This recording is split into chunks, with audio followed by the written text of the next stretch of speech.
یہ ہے کہ ہندوستان ایک بہت بڑا ملک ہے آبادی کے لحاظ سے، اور ایک بڑی تاریخ بھی ہے، اور ان کا اپنا ایک رائٹ ہے اپنے نظام کے تحت اپنے ملک کو چلانا.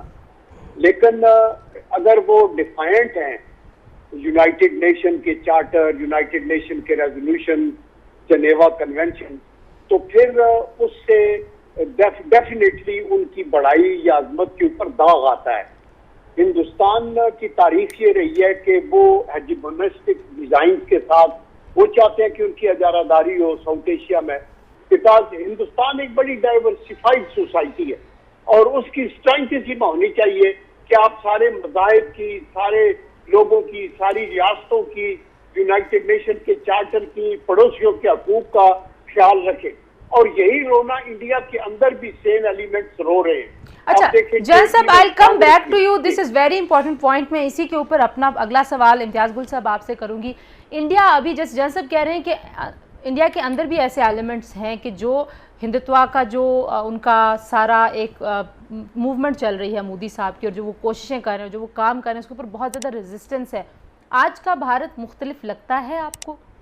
نہیں، دیکھیے ریزسٹنس بالکل ہے، یعنی اس کے مزاحمت کرنے والے، لیکن ہمیں یہ بھی حقیقت ماننی چاہیے کہ وہ مزاحمتی قوتیں، وہ لبرل انڈینز جو ہیں وہ نسبتاً اقلیت میں ہیں، اور اگر اقلیت میں نہ ہوتے تو یہ بی جے پی کی سربراہی میں جو کوalition ہے ان کو 2/3 اکثریت نہ ملتی گزشتہ سال کے انتخابات میں. اس میں بدقسمتی یہ ہے کہ آپ نے امریکہ میں بھی دیکھا کہ کس طرح سفید فام جو امریکی تھے ان کو صدر ٹرمپ نے بالکل گیلونائز کیا اپنی انتخابی مہم کے دوران. ان کو بہت زیادہ ووٹ ملے، اور اس دفعہ ہو سکتا ہے کہ اس سے بھی زیادہ ووٹ مل جائیں. تو یہی کام بھارت میں ہوا ہے، اور جو ہندوتوا یا بھارت کے لیے، ہندوؤں کے لیے، وہ میرا خیال ہے اس پہ بڑی شد و مت کے ساتھ کام کر، لوگوں نے اس کو لبیک بھی کہا ہے. اسی وجہ سے چاہے وہاں پہ مسلمان ہیں، چاہے عیسائی ہیں، چاہے سکھ ہیں، وہ خود کو تھوڑا سا مارجنلائز سمجھتے ہیں، بلکہ مسلمانوں کے ساتھ تو بہت زیادتیاں ہو رہی ہیں. لیکن ان کا یہ خیال ہے کہ جو بی جے پی اور RSS کے لوگ ہیں کہ اگر ہم نے اپنی، اور ایک وہ باقاعدہ پلان کے تحت چل رہے ہیں، اس میں کسی کو کوئی شک نہیں ہونا چاہیے. جو اپنا ان کا انتخابی منشور تھا اس میں انہوں نے کشمیر کے حوالے سے ان اقدامات کا وعدہ پہلے سے کیا ہوا تھا، اور اس پہ وہ دھیرے دھیرے آہستہ آہستہ عمل کیے چلے جا رہے ہیں. لہٰذا موجودہ حالات میں آئندہ 2-3 برس تک ہمیں اس پہ کوئی بہت زیادہ امید نہیں رکھنی چاہیے. ہم بھلے بہت شور مچاتے رہیں کہ وہ اپنے لیے انہوں نے مسائل کھڑے کیے ہیں، لیکن ہمیں یاد رکھنا چاہیے کہ آج تک کسی ایک ملک نے باقاعدہ طور پہ 5 اگست 2019 کے اقدامات کی مذمت نہیں کی ہے، اس کی واپسی کا تقاضا نہیں کیا ہے. اسی طرح اس سال جو وہاں پہ ہو رہا ہے، اب تک جو محاصرہ چل رہا ہے، اب تک کسی ملک نے باضابطہ طور پہ اس پہ احتجاج نہیں کیا ہے، کیونکہ لوگوں کے اقتصادی مفادات جڑے ہوئے ہیں. صرف امریکہ کے اس وقت ڈیل چل رہے ہیں، آرمز ڈیل دفاعی نوعیت کے 8 سے 10 بلین ڈالر کے، فرانس کے ساتھ 9 بلین ڈالر کا ان کا رافیل جو جنگی طیارے ہیں اس کا ڈیل چل رہا ہے. روس کے ساتھ سے انہوں نے 5.5 ارب ڈالر کے وہ S-400 میزائل سسٹم لے رہے ہیں. تو ہمیں تھوڑا سا ایک حقیقت پسندی کا مظاہرہ کرنا چاہیے. بھلے بھارت کو شامل کر دیا گیا ہے ریلیجس فریڈم واچ لسٹ میں امریکہ کی طرف سے، لیکن وہ کوئی بائنڈنگ ادارہ نہیں، وہ ایک مشاورتی ادارہ ہے. وہ اپنے ایک رپورٹ دے دیتے ہیں. اللہ آپ کہہ رہے ہیں کہ اگلے 3 سال یہ اسٹیٹس کو ایسے رہے گا اور وہ اپنے ایجنڈے پہ عمل پیرا رہیں گے. نقوی صاحب، آپ کو کیا لگتا ہے کہ کوئی ایسے حالات خطے میں تبدیل ہو رہے ہیں کہ جس کی وجہ سے بھارت کو لگے کہ امن کی طرف جانا چاہیے، کشمیر کے حل کی طرف جانا چاہیے؟ دیکھیے، یہ آدمی اس وقت تو آگے کا جو تصور کر سکتا ہے وہی بات کی جا سکتی ہے. بھارت کی پوزیشن ابھی بھی کافی مضبوط ہے، دنیا میں بڑی اہمیت ہے اس کو، اس کی اقتصادی حالات بھی اس کے ابھی تک اچھے جا رہے ہیں، حالانکہ اب اس میں کافی مشکلات آگے نظر آ رہی ہیں. وہاں پہ ایڈوائزریز جو چلتی ہیں بزنس آرگنائزیشنز کی اور ٹرانسپیرنسی کی اور موڈیز کی، اس سے جو ہے نا وہ لگ رہا ہے کہ آگے چل کے ذرا بھارت کی اکانومی ڈاؤن گریڈ ہو جائے گی.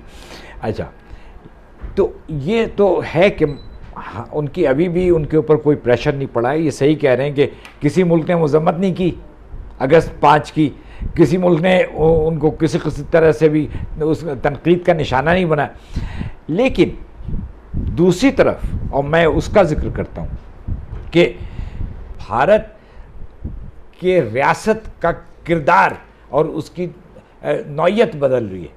وہ ایک سیکولر اسٹیٹ سے اب ہندو راشٹرا بن رہا ہے. جنرل صاحب, یہ حقیقت پسندی سے سوچنے سے مراد ہم کیا لیں؟ امتیاز گل صاحب کہتے ہیں کہ کسی نے ابھی تک باضابطہ باقاعدہ طور پہ نہیں کہا کہ بھارت نے جو غیر آئینی اقدام کیے ہیں کشمیر کے اسٹیٹس کے حوالے سے وہ ان کو انڈو کرے, ان کو واپس لے. دیکھیں تنزیلہ, یہ امتیاز گل صاحب نے بڑی خوبصورتی سے پریویلنگ انوائرمنٹ کا احاطہ کیا ہے, ویری ریئلسٹکلی. لیکن دی پوائنٹ از کہ اس اسٹیٹس کو توڑنا کس نے ہے. پوائنٹ یہ ہے, ہمارے لیے یہ چیلنجز ہیں کہ انڈیا ایک بڑا ملک ہے, وہ ایک بڑی منڈی ہے ان کے, اور یونائٹڈ نیشن جو ہے وہ بالکل ادارہ بنا ہوا ہے اور سپر پاورز کے اپنے انٹرسٹ ہیں. نو یہ گراؤنڈ ریالٹیز ہیں جن میں ہم نے آپریٹ کرنا ہے.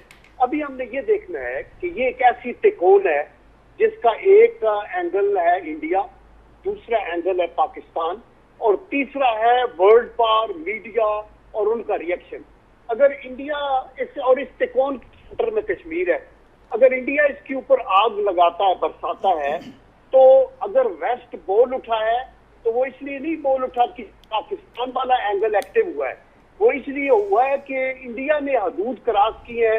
تو یو این او میں بھی بات چلی گئی ہے, بین الاقوامی میڈیا بھی بولا ہے, واشنگٹن پوسٹ بھی بولا ہے.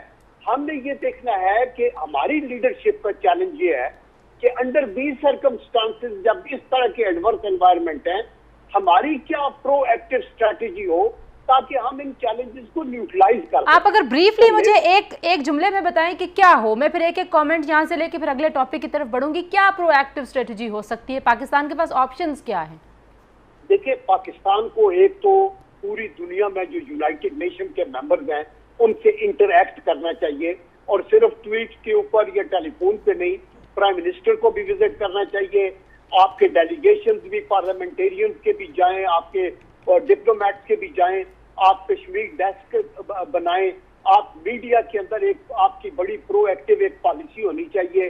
آپ یونائٹڈ نیشن کے اندر اپنے فرینڈ صرف P5 کنٹریز کے پیچھے نہ پھریں, جو افریقہ میں, ساؤتھ امریکہ کے اندر, آپ کے ساؤتھ ایسٹ ایشیا میں جو ممبرز ہیں, جو یو این کے ممبرز ہیں, ان کے ساتھ آپ اپنا کیس لیڈ کریں تاکہ کل تک اگر آپ ادھر جائیں تو آپ کے کوئی ووٹر ہو, کوئی آپ کے سپورٹر ہو وہاں کے. ٹھیک ہے, آپ کہہ رہے ہیں کہ سپورٹ آگے بھی صحیح. ذرا ایک کامنٹ کشمیر پہ یہاں سے بھی لے لیں جی, کیا آپشنز ہیں امتیاز گل صاحب؟ پاکستان کے پاس کوئی آپشن نہیں ہے, کوئی آپشن. P5 مطلب جو 5 بڑے مستقل ممالک ہیں سیکیورٹی کونسل کے, 4 انڈیا کی جیب میں ہیں, چاروں کے ساتھ بڑے بڑے وہ ڈیل اربوں ڈالر کے وہ سودے کر رہے ہیں. اور یہ جو ایک نوشن ہے کہ چونکہ نیو یارک ٹائمز میں, واشنگٹن پوسٹ, بڑے بڑے اخبارات میں یہ کیمپین چل رہی ہے بھارت کے خلاف. دیکھیے, اخبارات, میڈیا جو ہے وہ جیو پالیٹکس سے جڑی ہوئی پالیسیاں تبدیل نہیں کرتا. وہ شور مچائیں گے لیکن ان کی وجہ سے ریاست کی خارجہ پالیسی اور ریاست کی جو سیکیورٹی پالیسی ہے وہ تبدیل نہیں ہوتی. New York Times, Washington post نے بہت شور مچایا ٹرمپ کے افغانستان سے انخلا کے خلاف, بہت آرٹیکل چھپے ہیں اس کے, اور بہت ساری ریسرچ رپورٹس آئی ہیں اس میں. کچھ بھی نہیں, وہ اس نے پہلے 4000 کم کیے, ابھی کہہ رہے ہیں کہ مہینے کے بعد وہ 4000 فوجی افغانستان سے. دیکھیے جی, اٹس آل اباؤٹ اکانومی, اقتصادی مفادات ہیں. اگر آپ کے پاس پیسے ہیں, انڈیا ان کو پیسے دے رہا ہے, وہاں سے اسلحہ لے رہا ہے, وہ کیوں بولیں گے؟ مجھے خود اسلام آباد میں بیٹھ کے غیر ملکی سفیروں نے کہا ہے کہ جی ہم کیا بات کریں, ہم نے $2 ارب کا بھی ڈیل کیا ہے, $3 ارب کا 2 سال پہلے کیا تھا, لہٰذا ہم کیا بات کر سکتے ہیں. تو ہمیں تھوڑا سا یہ سوچنا پڑے گا کہ ہمارے اپنے ملک کے اندر جو کشمیر ہے نا, ہمیں اس کو بچانا چاہیے. جو کشمیر بنے ہوئے ہیں مختلف علاقے, ہمیں ان پہ طرف توجہ دینی چاہیے. انٹرنلی ہمیں خود کو مضبوط بنانا چاہیے. یہ جو سو دس از دا اونلی آپشن کہ آپ انٹرنل اسٹیبلٹی کو لے کے آئیں گے تو شاید آپ کی بات بھی, اور یہی بات ہمیں چین والے بھی کہتے ہیں.